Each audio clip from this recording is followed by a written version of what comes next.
Thank you for joining our training on the social and mobile apps for the Unity Walk. We appreciate you registering for our event and are excited to have you there. We first want to start in the app stores. When you open your Apple Store or Google Play Store, you can search for Unity Walk at the top in the search bar as you see here. And when you see our logo with the Parkinson's Unity Walk, you can click Open, and it'll pop open the app onto your device. Now, in logging in, you can use your registration user ID and password that you used when you first registered for the event. It's the exact same password and username. You can also click the Remember Me button, the checkbox, and that will recall your username for the next 24 hours. If you forget your password, you can always click on that link and it will bring up an email opportunity for you to have a new reset sent to you.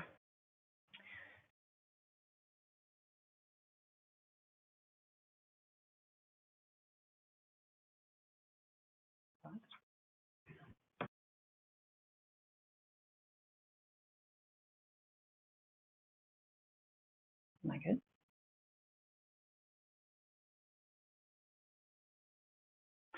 Once you've logged in, you click Log In, and it will bring open the front landing page of your event.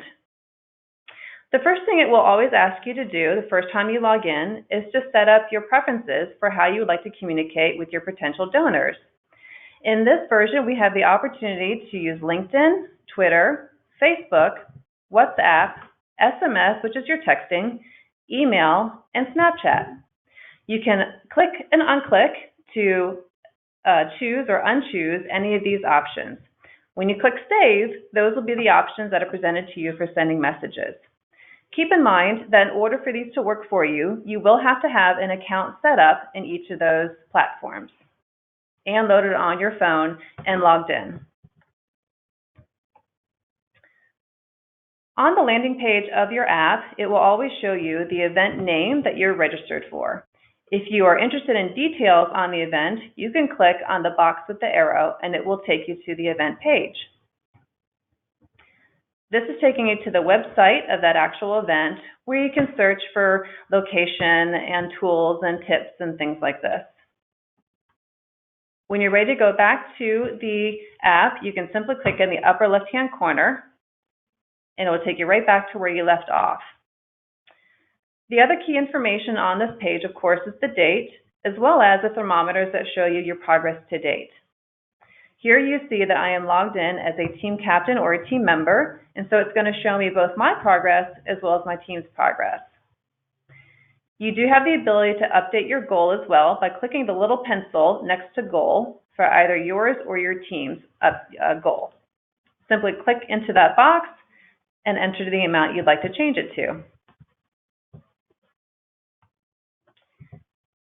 We do offer the option to set up a Facebook fundraiser to help assist with your fundraising. In the blue box that says Manage Facebook Fundraiser, you are welcome to click on the Go to Facebook Fundraiser and it will open that up into your Facebook that you are logged into. The other options we have here are the badges that you may have earned based on certain actions that you may have taken. You can see a badge here is offered for downloading the app. There are other badges too, reflecting that I'm a team captain, that I've made a self-donation, and that I'm about 25% to my goal. Across the bottom, you see several icons. Looking left to right, send messages, fundraise, pages, and team. On the send messages, if you click on that icon, it brings up a screen where it offers you different messages to send to start your fundraising. You'll notice the plus sign next to each of the default messages. When you click on it, it opens up all those channels that you have set as your preference for how you may want to connect with your potential donors. WhatsApp is the far left app. It does need to be installed, so if you do not have one, you will get this message. It's easy enough to go into the App Store, download WhatsApp, open an account, and that can become available for you. LinkedIn will do the same thing. It will open up your LinkedIn app on your phone and ask you to log in. It will always ask you to do so. That's how LinkedIn does require you to interact with it. Texting obviously pops open a box from your iOS device, and it has the default message on there. What's lovely about this is in the two, you can access your address book on your cell phone and choose anybody that's in there that you'd like to communicate with. There's no need to insert messages, or insert addresses unless you don't have them already populated into your address book. Email will use the native email carrier that you have on your device. And again, it will access your address book set up on your device as well, so no need to import addresses. You do have the ability to customize this as well, so I can always add an extra message.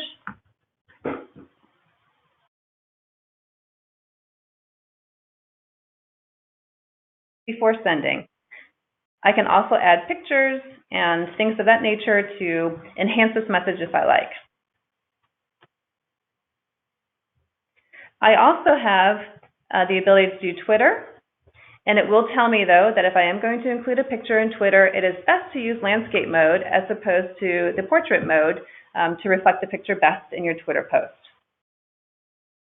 I can take a picture, I can select one for my camera roll, or I could use the logo image as well.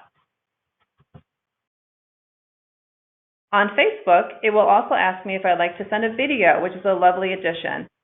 Here, you can take a video on the go, or you can choose a video that's already loaded on your cell phone. And Snapchat. This is another wonderful way where you can add not just a picture, but also a video, one that you've taken already or one that you want to take right now on the go.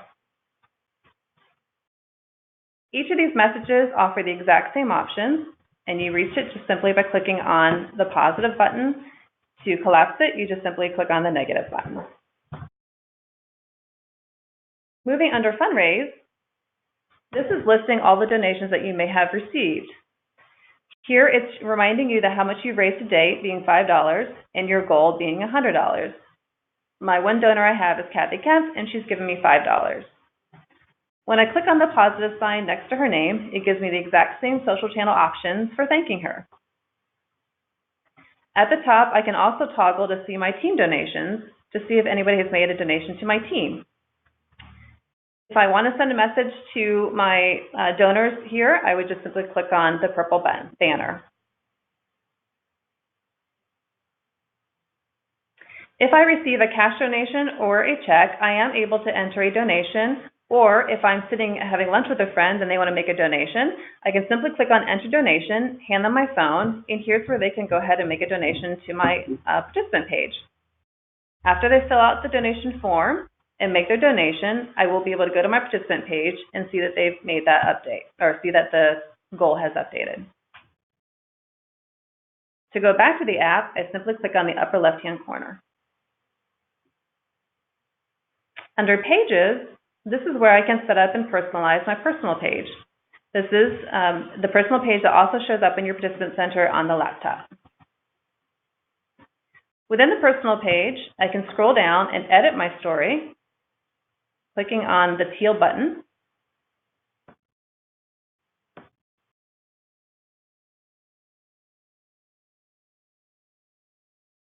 And to save, I simply click back up, save my story, and it's updated. This also gives the opportunity to change your personal page link if I wanted to update my URL. So rather than 1234, I could say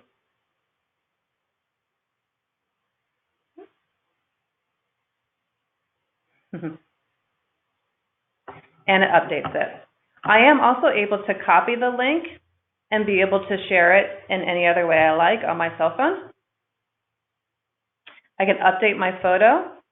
It would ask if to use my photos on my cell phone, which you would want to do, I'm sure. You could choose anything you like, and it will update it. I also have the opportunity to share my page, which will take you straight to Facebook.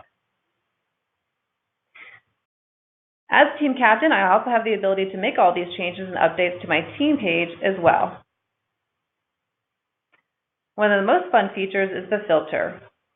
Filters allow me to take a photo and add all kinds of fun stickers and text and textures and things of that nature.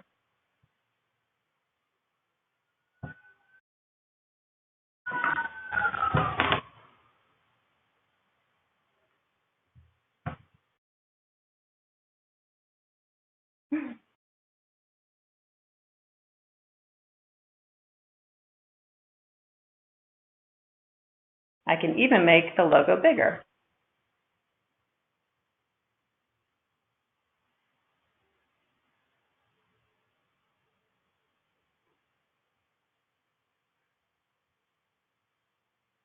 When I'm done, I simply can either save it or discard it or download the picture.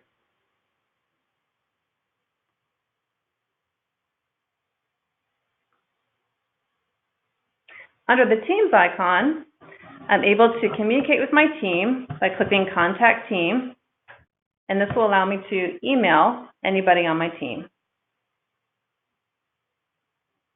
I can also see how each of my team members are performing. In this case, Daisy Kemp has not raised anything toward her $100. I do have the ability, by clicking on the envelope icon, to email her and motivate her to send some fundraising asks. I also have the ability to update my team name by clicking on the teal square with the pencil, and this could allow me to say,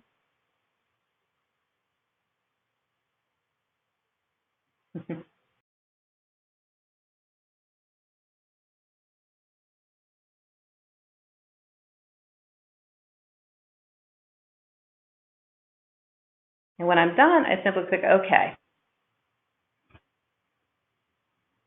Up in the upper right-hand corner is a gear icon. When you click on it, it does give you the opportunity to set up your social channels if you did not do so at the very beginning. And again, I'm able to either click on or off each of the social channels that I might want to use. So that way, every time I go to send a message, only the social channels that I have access to or that I have set up already are made available to me. It's just a cleaner experience. Clicking on the gear icon again, if I need help, I can click on the Need Help button. This does take me to a support portal where I can enter a question, and the folks who have set up the app can help me. It also has FAQs for very commonly asked questions. To go back, simply click Done in the upper left-hand corner. If I'm done using my app, I can log out or keep it open because maybe I want to come back to it in a little bit. To go home, you always click on the upper left-hand corner, the little house, and it takes you back to that front page where you're able to see, again, your event that you're logged into, your progress, your team's progress, and the badges that you've earned so far to date. Now I'd like to show you the social app, which is a tool that looks very much like the mobile app, only it's embedded in your participant center.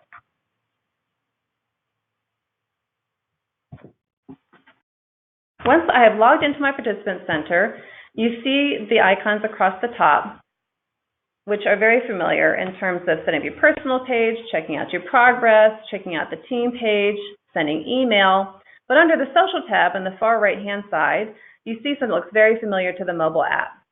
These messages are the exact same messages that you see on your mobile app, and they behave very much the same way.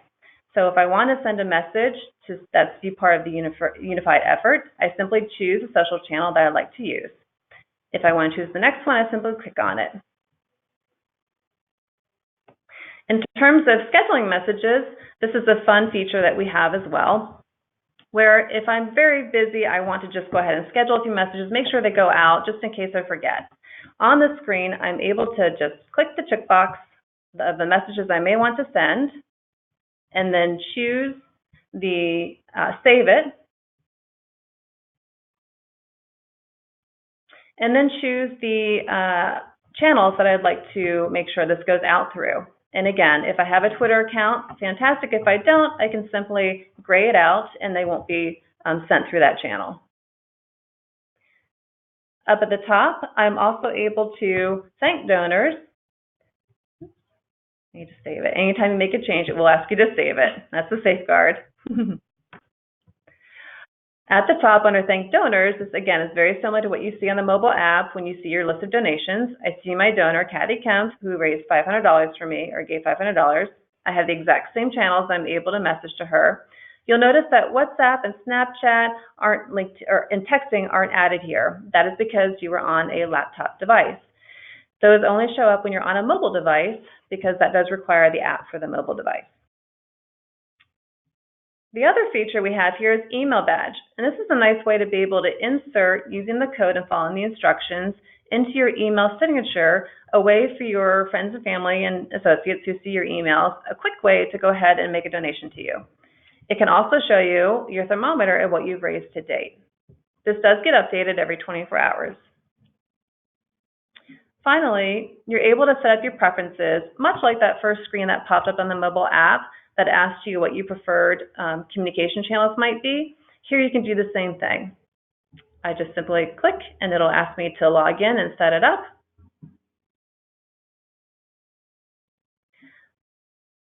I also have the option to log into or to opt into web push notifications. What's nice about these push notifications is that Unity Walk will send me reminders about using my mobile app or when the event date might be coming up. And I don't want to miss out on those great reminders. So I would just simply click the box and it would log me into that. Again, if you have any questions on how to use the app or the social app, you're always welcome to click on the Need Help Using the App at the bottom. Thanks so much again for registering for the Unity Walk. We hope you find these tools helpful, and good luck with the fundraising.